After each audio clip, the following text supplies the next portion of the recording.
partiu Neymar. Boa sorte para a seleção brasileira. Boa sorte ao jogador.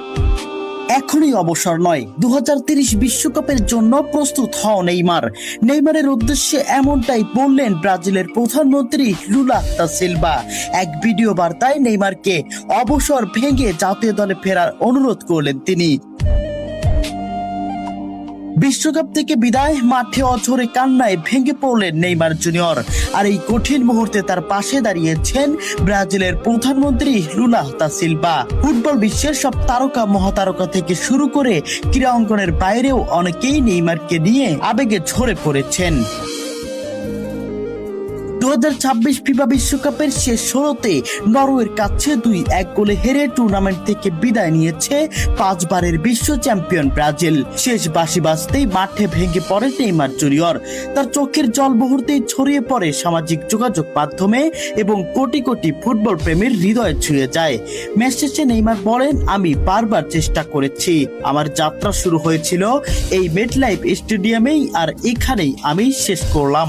এখন সব শেষ, ওই হলুদ জার্সিতে আর কখনোই ফেরা হবে না। এই বক্তব্যের মধ্যে দিয়ে ব্রাজিল জাতীয় দলের হয়ে নেইমারের দীর্ঘ অধ্যায় এখানেই শেষ হয়েছে। নেইমারের অবসরের পর তোলপাড় পুরো ফুটবল বিশ্ব। বড় বড় ফুটবলার থেকে শুরু করে ক্রীড়া অঙ্গনের সবাইকে দেখা গেছে নেইমারের প্রতি সদয় হতে। তবে এবার ব্রাজিলের প্রধানমন্ত্রীর কাছ থেকে এক ভিন্ন ধরনের বার্তা শোনা গেল। অবসর নয়, জাতীয় দলের হয়ে আরো 4 বছর দেখতে চায় নেইমারকে। ব্রাজিলের প্রধানমন্ত্রী লুলা দা সিলভা বলেন, এখনই অবসর নয়। ব্রাজিলে তুমি অনেক দিয়েছো, অনেক দেওয়ার বাকি আছে।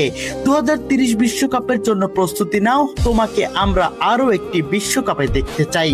ব্রাজিলের প্রধানমন্ত্রীর এমন মন্তব্যে তোলপাড় পুরো সেলেসাও অঙ্গনে। নেইমার ফিরবে কিনা তুমুল আলোচনা এখন আশায় ফেটে পড়েছে ব্রাজিল ভক্তরা। ব্রাজিলের হার মেনে নেওয়ার পরেও স্বস্তি খুঁজে পাচ্ছেন ব্রাজিলিয়ানরা। উল্লেখ্য, ব্রাজিলের সর্বকালের সর্বোচ্চ গোলদাতা 2026 বিশ্বকাপ থেকে ব্রাজিলের বিদায়ের পর জাতীয় দল থেকে অবসরের ঘোষণা দিয়েছেন ঠিকই, তবে ব্রাজিলে তার জন্য করা সব অবদানই সম্মান জানাচ্ছেন সবাই। ব্রাজিলের হয়ে 130 ম্যাচে 80 গোল ও 59 অ্যাসিস্ট করে দেশের ইতিহাসের সর্বোচ্চ গোলদাতা হিসেবে আন্তর্জাতিক ক্যারিয়ারের ইতি টানলেন তিনি। ম্যাচ শেষে আবেগঘন প্রতিক্রিয়ায় নেইমার জানান, জাতীয় দলের হয়ে এটাই ছিল তার শেষ অধ্যায়। প্রিয় দর্শক, আপনাদের কাছে কেমন হয় ব্রাজিলের প্রধানমন্ত্রী লুলা দা সিলভার কথা মতো কি নেইমার জুনিয়র আবারও ওই হলুদ জার্সিতে ফিরবে? আবারও ব্রাজিলের সাম্বা ড্যান্সে মুগ্ধ করবে ফুটবল ভক্তদের? কমেন্ট বক্সে অবশ্যই জানিয়ে যাবেন।